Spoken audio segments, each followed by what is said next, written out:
Guests today are great songwriters. First of all, Jack Keller, who has written everything. He didn't write anything for Noah, but he would have if he'd have been there. You probably have heard his songs, like he wrote the theme song from Bewitched, that I always get confused. Play a little bit of the theme song from Bewitched. We'll have the musical daily double as we go.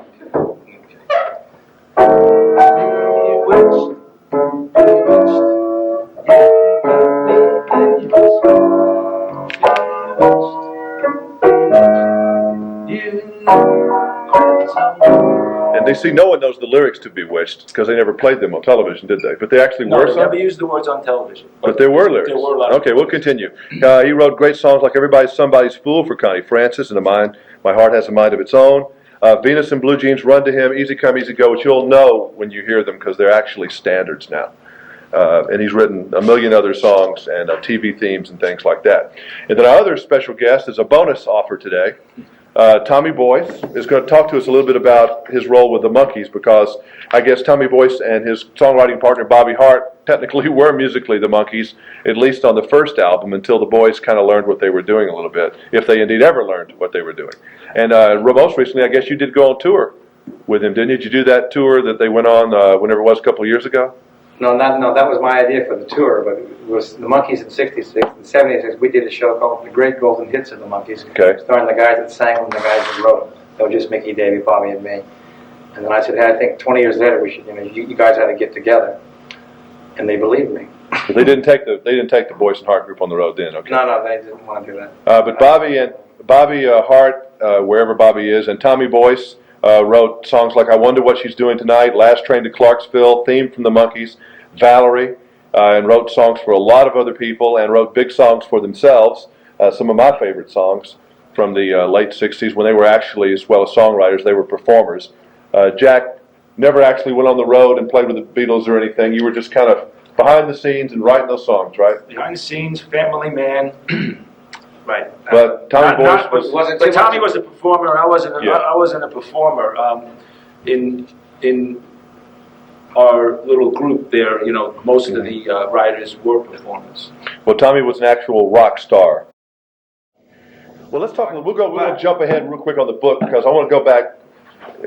Unfortunately, I don't think a lot of these people, it will mean a lot to about the early days of Screen Gems, because you both worked for this company called Screen Gems Music in New York. They weren't called Screen Gems then, were they? Yeah, Screen Gems Columbia Music. They were always there. No, it was originally called Alden Music. Well, Jack was the original company was Alden Music, but when it was bought, the first conglomerate buy was Columbia Pictures, who owned Screen Gems TV, wanted a publishing company, so they bought Alden Music, and they called the new company Screen Gems Columbia Music. And they had staff writers. Well, they automatically had the writers that were signed to Alden Music. They bought the contracts, they bought the hits that were already the copyrights. Mm-hmm. So the contracts were, at that time, Neil Sedaka, Howard Greenfield, Carole King, Jerry Goffin, Barry Mann, Jack Keller, Cynthia Weil. I said Howard Greenfield. Yeah, but you did tell them why they bought the company. Did you know the specific reason? This is going to be. Well, I thought. I don't know. Hey, buddy, they want to use the songs in the movies and TV. It's what I was told. That they want to use the songs in movies. No, and TV. only because of what you said. The reason they bought Alden Music was called Alden Music. I mean, he's absolutely right, except there's one part missing. Is that Alden? A-L-D-E-N? That was Alden, but it was Al. It was really Al Nevins and Don Kirshner. Don. But nobody ever pronounced it that way. We were in partners together, and they had this company. But the thing is, because Jack told me, like your type of the classes, they wanted to know sort of if people could get a group together and make it happen. Is that what you told me today, Jack? Well, that's the idea of the Monkees was a concept, and you wonder how it could be put together, planned, marketed, and come off. Now, Jack Nicholson on the Monkees had something to do with this, didn't he? Because he was friends with somebody? He would know. He was a cameraman on the Monty Show. The first time I met Jack. Jack Nicholson, the famous Oscar-winning actor, was a cameraman. Okay. But and he was an up-and-coming actor. He wanted to be an actor, There's a difference of actor, up-and-coming, And but the thing is, put this story right. Alden Music. The reason Columbia Pictures bought Alden Music to let the kids know the boys and girls, the real story. If it's okay with you, Jimmy, This is a classic story that could never happen again ever in the history of the world, but it's a wonderful story. Like it is, the Monkees was Cinderella. It was one of those things, you know, Cinderella, whatever it was. There was this guy named Abe Schneider who was the president of Columbia Pictures. He had a son named Bert Schneider, who had a partner named Bob Rafelson, and they were television producers. Now, Bert Schneider, his son, says to Daddy, Daddy, here's the deal. Me and my pal Bob here, we want to produce this television show. But Bob came up with this idea about the Beatles and the Harpo Marx, and it's called the Monkees. But we need great songs. And so I checked this thing out, and he was the treasurer of Columbia Pictures. Bert was the treasurer, young kid about 27. And so he says to his dad, here's what I want to do. I want to buy Alden Music. He said, for what? He said, so we can have all the best songwriters in the world at our beck and call to do this little show called The Monkees that Bob thought of when he was a disc jockey in Germany. By the way, anytime my story gets boring, just go, next. And I'll just have my little coke. Nevinsville. But just for fun, since I'm talking. Go ahead. I'm talking and walking. I brought these things. And Jack called me yesterday, because you never say no to a friend. And I got a couple of things that I brought for fun. You might like me while I'm not. Here's an original piece of Monkee stationery from 19. I just brought this stuff for fun. Yeah, the Monkees really were the first breath of life that American music had once the Beatles kind of took over. I would say absolutely true. Yeah, I mean, because the Beach Boys kind of kept it alive a little bit. Yeah. And the Supremes and the Motown sound kind of kept it alive, but they were really the answer to the teen mania that the Beatles had had. Absolutely. Well, it was originally spelled M-O-N-K-E-Y-S. So anyway, Bert and Bob, happy Monkees. Bert said, Daddy, I want to buy this publishing company. And by the way, Jack Keller was the first writer with Alden Music. Donnie Kirshner signed him first. And all the other ones that you know about came later. And so Donnie Kirshner, Bert Schneider calls up Donnie Kirshner and says, I want to offer you $2 million cash to buy Alden Music, to have all these songwriters, in his beck and call. And I'll give you $1 million for you and $1 million for Donnie. I mean, $2 million in 1963 or something, it was like $25 million, Yeah. So he said, then we're going to make you the president, and Al will be the vice president, and we're going to call it Screen Gems Columbia Music.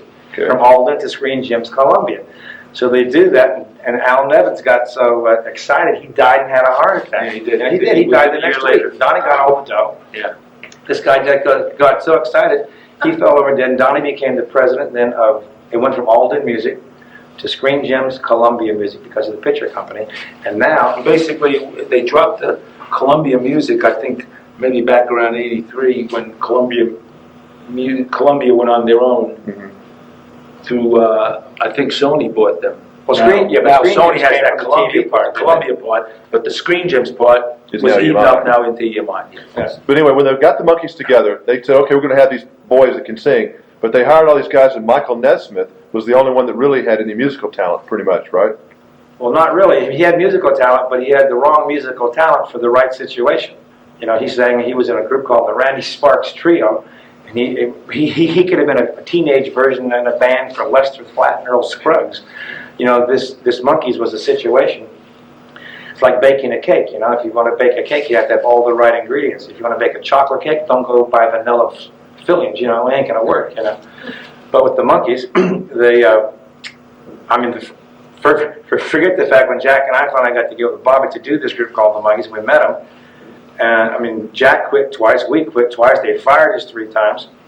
We're sitting in a room one day in 1965, because the first time I met the Monkees, me and Bobby, they were on this, in fact, they looked just about like that other picture I gave you, that one there. I went over to meet them. I'm not sure, did you meet them first or did we meet them first?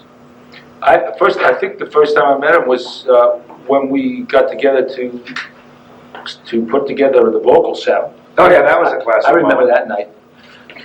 Yeah, well that didn't work out. I walked in there like a room like this. Peter was up on a ladder and Michael was smashing him in the face because they had only known each other. Like they all answered a little ad, Well, you know what? My feeling about that night, they never knew each other. Was that my read on it was that they were very, very scared. Well, I'm sure that was true. See, think about it. They won the contest. Which was basically a beauty contest, right? I mean, It was a contest because it was Who put in- looked the right There was part? an ad. They put an ad in the Hollywood Reporter, for looking for 4 crazy guys. That's it. Who want to play With and Ben sing. Frank type Yeah. look. So but I'm saying they won the contest. They got the contract. They may have even acted and did the show, the first show. But the first show that they acted in, the music that was playing in the background was Boyce and Hart singing on it. So we still had to get Boyce and Hart off of that. so And you were the they- lead vocals on the Monkees, We were the on the first song. on the pilot show. on the pilot show. So now, when I came in and he said that night was when, okay, now, you got the contest, you got the contract, you did the video, okay, the album has to be cut. So you've got to go in the studio and you got to sing. What's the sound of this group? Who's singing lead? What's the style? Now, is somebody from the big television movie studio like leaning over, breathing fire all the time, or you Big pretty time much? fire. No, it was just fire everywhere. There was fire everywhere. Jack Keller was the one that was spit out first. It was my job. Don Kirshner asked me, personal favor, please be the heavy. Yeah, right. He's the heavy guy. And quote be the heavy from Don Kirshner. So therefore, I was the first to get fired. So who were you having to be heavy with? I'm saying after was we got. Who were you done. being heavy with? The Monkees. Because the Monkees up to then, they didn't go in and cut the first album, cut the first thing with the first producer that the company hired, which was Snuff Garrett, because he was a professional. Now here's the deal. Now put a bookmark in that, please. Please. Right now I know how I really met you. See, Jack has always been one of my favorite songwriters. In the early '60s, when I was up and coming in New York City, hanging out with Curtis Lee and Bobby Hart, there was these 2 guys named Jack Keller and Howard Greenfield, who wrote all these hits for Neil Sedaka and Connie Francis. And like everyone has like a hero, And Jack had things out in those days. Everybody Loves Somebody's Fool, Run to Him, Bobby V. It's okay. Venus and Blue Jeans. In fact, no, Venus and Blue Jeans was originally, I was rooming with Curtis Lee, and he wanted a hit, and the guy had flown me back from Los Angeles to write a hit for Ray Peterson. Remember you ever did the name Ray Peterson? Corina, Tell Laura I Love Her. Hey, were he Paul and Paula too? That was another guy. No, That was another guy. Okay. Ray Peterson was Fever and Good Night My Love and Tell Laura I Love Her. Okay. Yeah. Anyway, he discovered Curtis Lee, and Curtis Lee was my roommate in California, so he went to New York, and then he got the guy to fly me back there to write the follow-up to Corina, which I did, and then we recorded it, but then he fired me. We got fired a lot in those days, We got fired one day and hired the next, because Corina, Phil Spector helped them produce that you've heard of Phil Spector, right? So he did that record with Ray and Curtis, Corina, which is #1, and then somehow Stan Shulman, the manager of Ray Peterson, the record company owner of Dunes Records, he fired Phil and he hired me. So, and I didn't even know Phil then, so I'm in there trying to do Sweet Little Kathy, which was the follow-up to Corina. And then he didn't like what I was doing about half, so he fired me in the middle of the date and tried to get Phil back. Phil wouldn't come back, so we finished the record Sweet Little Kathy, and that went to like top 20. And then something got me and Phil back together again. Then Curtis and I wrote Pretty Little Angel Eyes. Pretty Little Angel Eyes, that one. That's it, Pretty yeah. Little Angel Eyes, okay. So then he hired Phil and I together, and Phil and I and Curtis produced that record together, did it in 25 minutes, and Phil sat behind the booth. I stood over next to Curtis, who was singing on the lead microphone, playing the finger cymbals, because we only had, that mono tape, we only had 2 tracks, 1 track, whatever it was. And the background singer, these 4 black guys, we got these 4 black guys to sing background, because Pretty Little Angel Eyes was the second doo-wop record ever. Blue Moon was the first by the Marcells, and then Curtis was a white guy with this real high voice, looked like Fabian. So we went down to this place called The Turf, where all of us used to hang out on the corner, and went in and said, look, we're looking for 4 background singers, And hey, I'm the lead of the group. My name is Carl Spencer, and I got how much? $15 each? 10 for them, 15 for me. We'll go upstairs to hers right now. Get these guys upstairs. Business was different. Yeah, it was fabulous. It was a lot of fun, and taught them how to sing the background Angel Eyes. Next day, went to the studio, and they all sang on one mic. The band played on one mic, And Phil sat there and did, well, I got to be talented. All right, but I'm still left in this room where you've got the Monkees all sitting in a room and one guy's beating some guy in the head. Okay, good. That's now, where are we at? I'm lost here. Thank you. All right, now, I'm back in the room. I'm sitting All right, here we go. down. I'm getting all confused now. Why? All right, first of all, and I'm doing like Perry Mason here. You have to answer, and I'll interrupt the judge with it. The reason that apparently Explain to me. You've got because four I'm guys. trying to get Are there. these four It's nice one thing guys? to say I'm going in the studio. It's another thing to tell that you have a sound. Most groups. All right, How these many boys years? are hard. How many They know years they do gotta most sing, groups right? work together to get a sound? Yes, but they know they've got to sing, right? They gotta sing. They know that. When So they they're sound- there, and they gotta I'm be saying singing. that I think they're acting crazy. They act crazy on the first producer, and they have them fired. I mean, do they have an attitude? Carol King comes out to produce them. She goes home on the plane that night, 12 o'clock at night, crying. She can't get in. That's the All right. truth. So Here's nobody the- can get in. okay, Now I here's- get the here's call the from Perry Donnie Mason Kirshner that says, Hold I on, want you to be the heavy. All right, Peter Tork and these boys to the Monkees. Were they not nice? Is that the problem? No. Oh, they were nice. They were nice, but they were doing their show. They were doing their shtick, like on the video. Oh, they were kind of going, woo, like this all They the do, way do around. anything crazy. Oh, okay. There was no way to get them to say, look, guys, we got a problem. We got to sit down and we got to talk about this because we All right. really got to put some thought into it. Who's going to sing when and who's going to sing what and blah, blah, blah. So I'm just saying that I'm going to take the credit. Right. Who knows? I'm just taking the credit, but I think I figured out the best deal with these guys is unison. Because you can stack them and do all kinds of tricks, right? Basically, because I didn't feel they had a lot of practice together in phrasing and harmony and stuff, which All right, most. so who's the first one to break out as the lead singer? Now, after he got fired, I got fired, but tell them what we finally got him to do. yeah, then we went to the But studio. how does the unison go on? Here we come. All right, is that the first thing you got as made sense? It was all unison. All right, you wrote this song. Tommy Boyce But the wrote thing this is- song. All right, play it. Jack Clayton was okay, sing this song.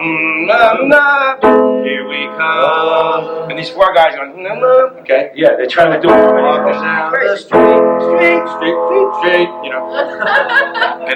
and Peter Tork was the Ringo Starr of the Monkees. Right. His voice, Little pitch pop. even out of tune was Small pitch out of tune. We get the funniest looks from. You go, okay, Mickey, do. Yeah, they should have tried to tell everybody. So they think, be a group. You got to sing harmony. You tell this guy, you sing this, you sing that, you sing that. So Peter says, I don't want to sing this note. I want to sing this note. Sing about the show. Peter, sing up. So, No, Peter, that's not, it's not, it's, So you had to teach these guys how to sing. I mean, this is like basically, this is singing 101, right? Yeah. If you listen to Hey with the Monkees, you'll hear that. I just happen to have it with me. You have a tape recorder? No, I didn't bring my CD. Well, I do, but it's got to be, it's in use. Okay, good. But anyway, so you finally got him in the studio. No, that wasn't in the studio. Oh, this is all rehearsal. That was that rehearsal thing, and Okay. we basically worked that like he said and doubled. Okay, now. Okay. So But no one sings lead on that, if I can remember. Hey, hey, you kind of hear Davy Jones out front, though, can't you? No, that's Mickey Dolenz singing lead, and it's Tommy Boyce, Bobby Hart, and Mickey Dolenz singing all the backgrounds. That's it. So you kind of hear No, Mickey Jack Dolenz. is singing. Are you singing? Well, I was singing backgrounds on it too. Are you hearing? Hey, with the monkey. Four of us. So far you hadn't gotten too far with these boys. I mean, you've gotten a sound. No, then we cut Take a Giant Step with Mickey was with lead. That was Carol and Jerry's song, which I produced, and that was the one he was doing when he came in from the studio. The Dolenz does a take, goes out there and does a take, and Donnie Kirshner sitting there, and I'm sitting there, and the engineer's sitting there, and he does a take. He comes back in, and sips coke, and he turns it over and dumps the whole coke right on top of Donnie Kirshner's head. Now, why do that? President of Scream Tips, because he just wanted to. I mean, these guys are crazy. Now Donnie had I remember Donnie had fights during the Neil Sedaka sessions, but he was ready to do it. But then I saw him go, just keep his things, just smile right through, because there was so much money on this thing. Yeah, they're like older boys. They can do anything they want. This thing, when anything happened at this project, that blew it out was As the coke was a dripping lot down of his companies face, and involved, ice a was lot on of his money, a lot of money. And the ice was dripping down. I see it going right down his face, on his hair, and he's laughing. Ha ha! That's really funny, Mickey.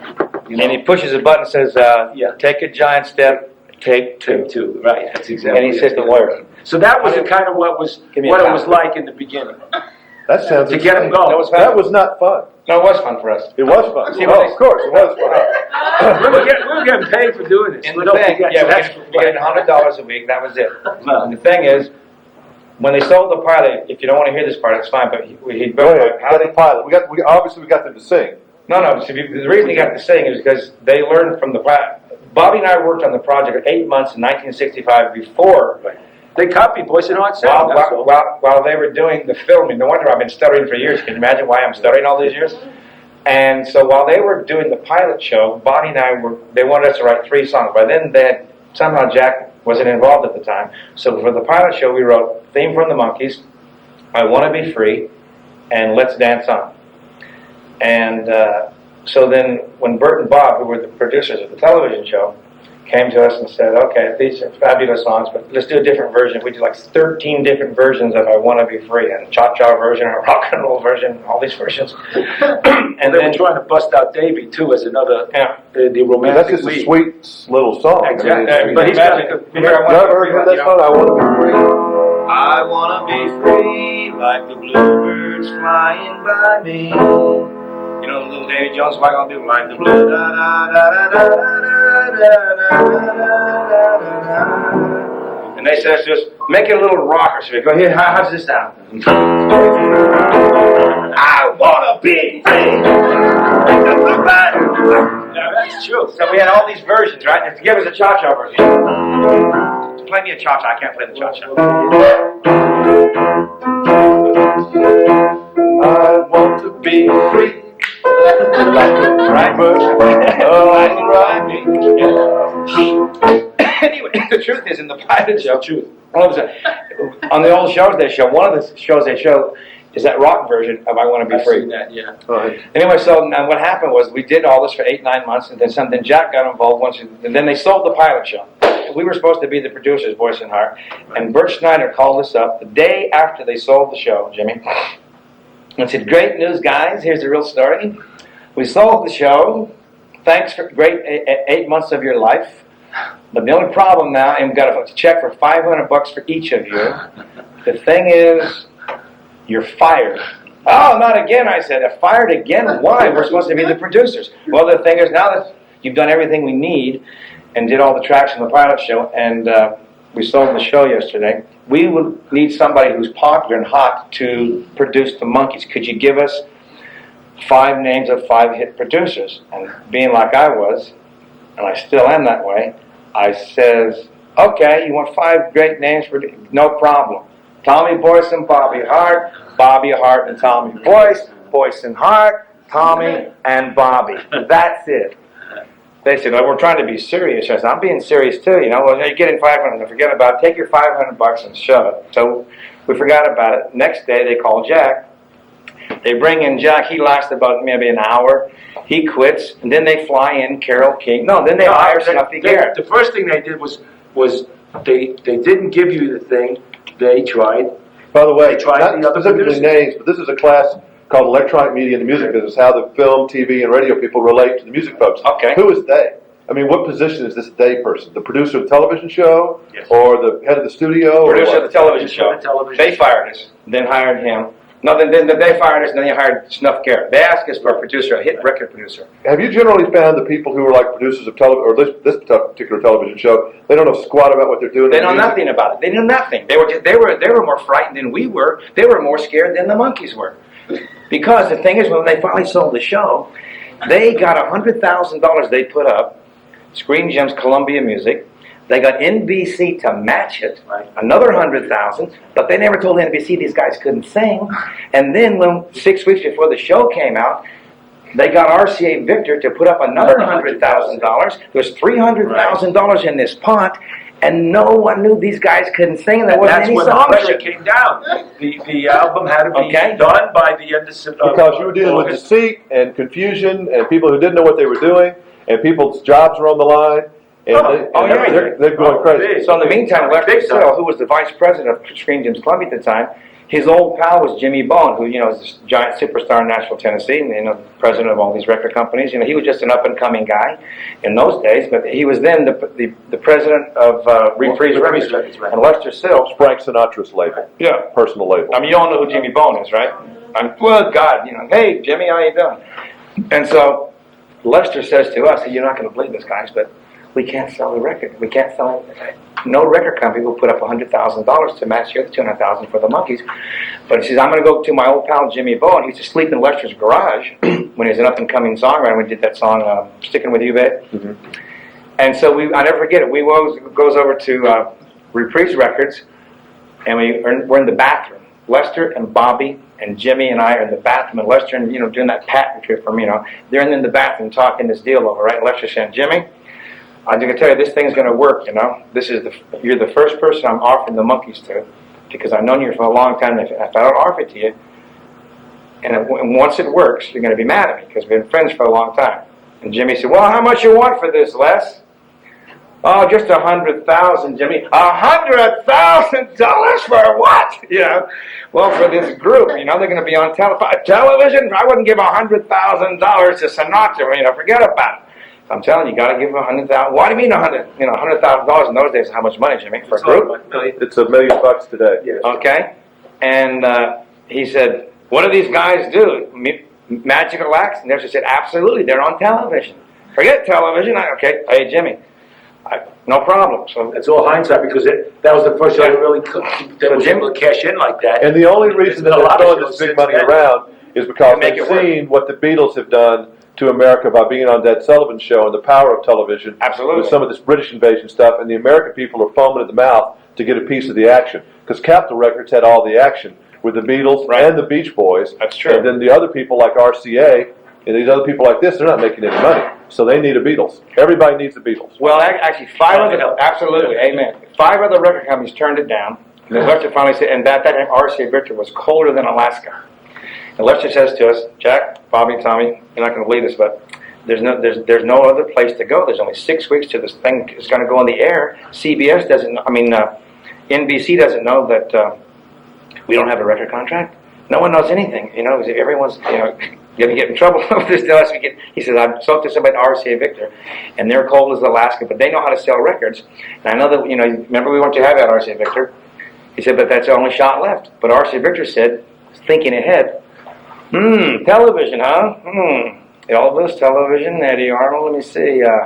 Well, if this thing, Perry Como. Now, if this thing works, if we give you $100,000 for this group called the Monkees, and it works, and we get 5%, and they're on television for 52 weeks, we'll make a whole lot of money. Now, if it doesn't work, we can write it off in the refrigerator department or the stereo department. No problem. We're in. They've also RCA.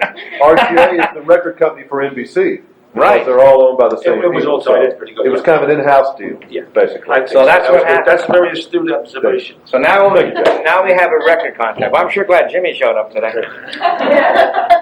And because we'd still be on that part of our Pretty Little Angel. But so you've got a record contract, but you've still got people who can't, that aren't musically. And now we have no records cut. Now we have 6 weeks to do the first But album. you've done tracks already. That's only in the You've pilot done show. demos. No, demos. You've done 4 demos for a pilot show. That's it. 3. 3 demos. A theme, I Want to Be Free, and Take a Jump Step. Yeah, that with our voices on it. All right. So then you've got the pilot picked up. You finally got a record deal. Now you've got to come up with an album.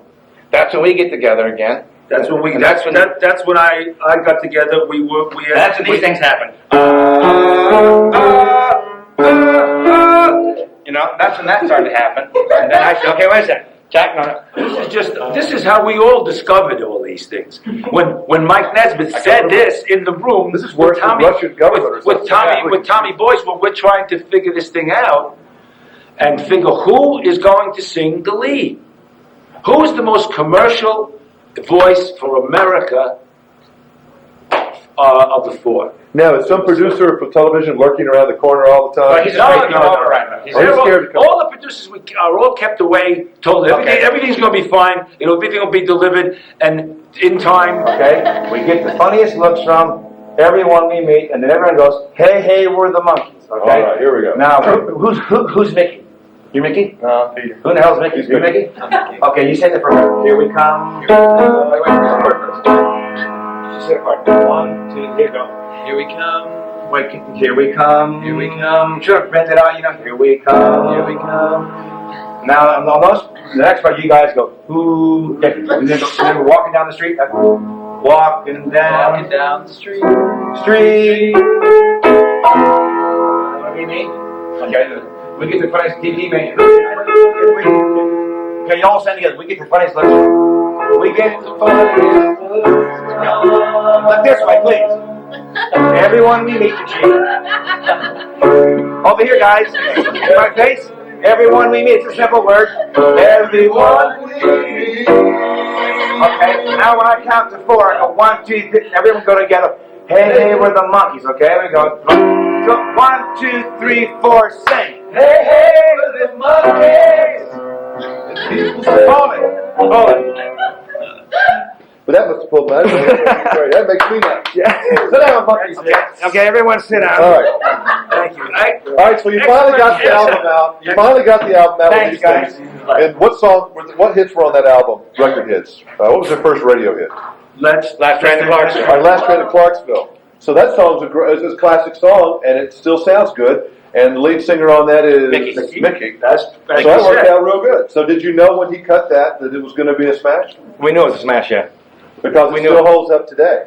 I mean, too bad we can't play. We can't play it, right? I'm telling you to write on tape recorder. But anyway, what's that over there?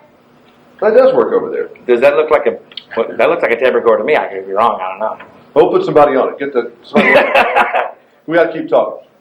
Find the tape. We'll play. I quit. But anyway, you did Last Train to Clarksville. Whose decision was that to be the single? It was Jack Keller's, mine, Bobby Hart, and Johnny Kirshner and Lester. You weren't there that day? No. Okay, here's the real story then.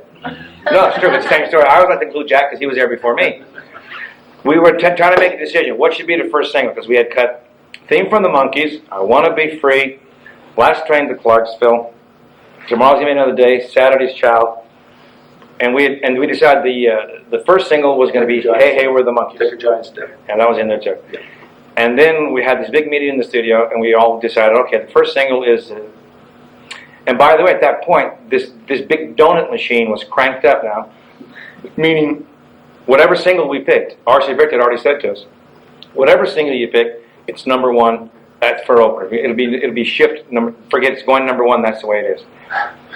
And so okay, no. When they got that kind of money into it, that's what they have so to do. we all decided. We're sitting there and That's how it saying, okay, so it was Lester. You just pray it sells. It was Lester and no, R.C. Victor actually said, They'll take me turns. whatever happens with this, we're going to buy 1 million records if we have to make sure this is the number 1 record. Forget about it. We'll buy 1 million records. No, we have all this money. We're going to buy 1 million. That used to happen a lot because there are warehouses around here where they would buy 100,000 records just to kind of put it up and hype it up, and they would just throw the records away, or they'd put them in a warehouse and they'd sit, and then someday they'd do them as returns. And that's why that system that you learned about already, involving airplay now, they can't lie about it because a computer is checking out mechanically the airplay, so you can't do this kind of stuff anymore. But I'm sure they do something else. We just don't know what their current scam is. But there is something, because these folks stay ahead of these other people. There's too much money here based on smoke and mirrors. Way too much money. So they had the people waiting upstairs. It's like a track meet. Yeah. And what's the thing? You know, what's the decision? Decision. Run. Like Bill Clinton. Yes. Sir. So we made the decision. Theme for the Monkees. We go, theme for the Monkees. And they turn the record plants on, and they start pressing all these records. Like they were pressing like that night, 50, 60,000, 150,000. Next day, Donny Kirshner changed his mind. Forget that. That's not the single. It's Last Train to Clarksville. Last Train to Clarksville. Forget those records. Press up another. And they press it 300,000. Last Train to Clarksville. And the next day, forget that record. Let's put out Take a Giant. No. So they went back and forth 3 or 4 times. What was the problem? No one could really hear the hit? No, we heard the hit. We knew that actually we wanted to have Theme for the Monkees as the first single, but we decided that was like She Loves You, yeah, for the Beatles, and it was also like Surfing USA for the Beach Boys. And so we that on the B side of Clarksville, Lester? No, Take a Giant Step is. Oh, okay. So we says to Donnie and Lester, these executives, the president and the vice president of Green Gems, here's our feeling. Our feeling is, since they have a television show and the theme song is going to be played every week, that we don't need to put that out as a single because they're going to hear it. 27 million kids are going to hear it every Monday night. Keep it in the album with this great ballad called I Want to Be Free, and let's, instead of starting like the Beatles and the Beach Boys did with these little surfing songs and Hey Love You Yeah, which is our song too, the theme song, let's skyrocket over all that. And let's start the Monkees right at the top, like the Beatles with the paperback writer type of song, which is Last Train to Clarksville. And the reason we can do that, Jimmy, is because we have a television show. Yeah. And the Monkees don't have to work in Germany for 30 quid for the week like the Beatles did. And they don't have to work and be a background group like the Beach Boys and back up Herb Alpert and Chris Montez in Santa Monica for $20, you know. They're going to be performing for 27 to 35 million people every Monday So when night. this song, when the album, well, I guess the TV show came before anything. No, the record came out on August the 16th, Single. 1960. Came out 1 month before. And there had been pre-hype in teen magazines and this kind of thing. The Monkees were coming, right? The Monkees is coming. It was a slogan. Monkees is coming, but it did take off at that point. Yeah, it did. Yeah. The day the show went on the air, Last Train to Clarksville was number 16 with a bullet. I wonder if it was a true 16. It was a true 16. As opposed to just hype. It No. was actually getting played. It was, yeah. But it almost didn't get played. It almost didn't get played. I mean, it's always the deal. But the truth is, guys and girls, this is how I feel about it. I don't care what year it is, what business you're in. What the deal is, talent is good and hard working and dedication. But the thing is, there's got to be, as Jimmy can tell you, it's not, it's not that old saying about it's who you know. That is part of it, you know. Yeah, it's like A lot of it. That gets you in the door. But when it comes down to you have to have the talent or the picture or the lipstick or whatever, you've got to have it. Your shoes got to be looking good, you know. Otherwise, it's not going to work. I mean, he can tell you the things he does, and I mean, I just found out today that he and I met each other 20 years ago and don't even remember it. Mm-hmm. And when he was 16 years old, imagine how old I am, in Alabama, it's unbelievable. But so Last Train to Clarksville comes out. It's the #1 record. Now, are the people at the studio? Well, the next day after the show, nice when I you, went straight to #1. It had sold 450,000 4 weeks before it came out. The next Monday was number 16 with the bullet, the Billboard, and the cash box. Then the show went on the Monday night, and the next week it sold over 2.5 million for that one shot on TV, and it went straight to #1. Okay, now is the pressure by this point though? Because of television schedules, you're into episode number 2 or 3 by then, aren't you? We're into writing songs like robots. We're just writing songs like. Kidding for the second album? Do you know how many songs were written and recorded? But it came time to choose. Was we got fired again? What do you think about 42, 48 songs? After we were sitting there with the #1 album in the world and the #1 single written and produced by Tommy Boyce and Bobby Hart. The album sold 4 million, don't forget to say 3 that, weeks. which came out in a guest appearance by Jack. They fired us again. They didn't think we'd come up with a follow-up. We got fired again. Why were they doing that? Yeah, why would they do that? Because they wanted. Don Kirshner got scared, didn't think we could follow it up. So he reached out for Neil Diamond. So then he made a secret deal in New York City with Jeff Berry, who had discovered Neil Diamond, and Neil Diamond had a first hit out called Cherry Cherry, and then now the present of the story gets so good. I mean, it's unbelievable. So you got the #1 album in the world, and you're fired because they don't have faith in you at this point. He didn't think he would come up with the follow-up. You know what? Jack's out, I'm out, Bobby's out, everyone's out. The truth of the matter was, But we're still cutting records. it was sort of like Don Kirshner was sitting. Don't forget now in the big seat. But he's just sitting in the big seat with the successful 4 million album, #1 single, hit TV show, sitting in charge of the next album. You can only fit at those days 10 songs on an album. So you had to choose 10 songs, okay? So let's break it down. #1, Mike Nesmith has in his contract, he gets 2 songs. 2 songs in every album. So now Donnie Kirshner only has 8 to choose. Am I right? That's right. Oh, songs written by Michael Nesmith get in there. Oh, that's a sweet deal. Because he forced it, because he's going to quit the group. So now Donnie's down. Now Donnie's down. Now Donnie's down to eight choices, right? Okay. Now this is what he has. He's got 2 tracks by Jack Keller, Your Auntie Griselda and Hold On Girl. That's 4. So that's 4. 6 more to go. He's got 6 more to go. We have Stepping Stone half cut. He's got Stepping Stone half cut. So he knew that was going to be. But he didn't hear Stepping Stone. There was no way that was not going to be in there. No, that was going to be that was the follow-up. So that was going to be in there. Okay, but that was in the second album, right? It was the second album, the second single. Back with I'm a Believer. Okay, so you got that one. So now we're down to. They only got 1 single out of the first album? Yeah, that's all we got out of there. Donnie Kirshner's. No. Donnie Kirshner's marketing. The album was marketing plan, which was unusual, never been done before, was not to release any singles. Very little singles. He wanted them to buy the albums if they wanted, because he didn't have to put out singles to promote the songs. They were doing the songs on the TV show, and everybody was interested, and everybody wanted an album. He created, that's why he sold 10 million albums, the first 3 albums.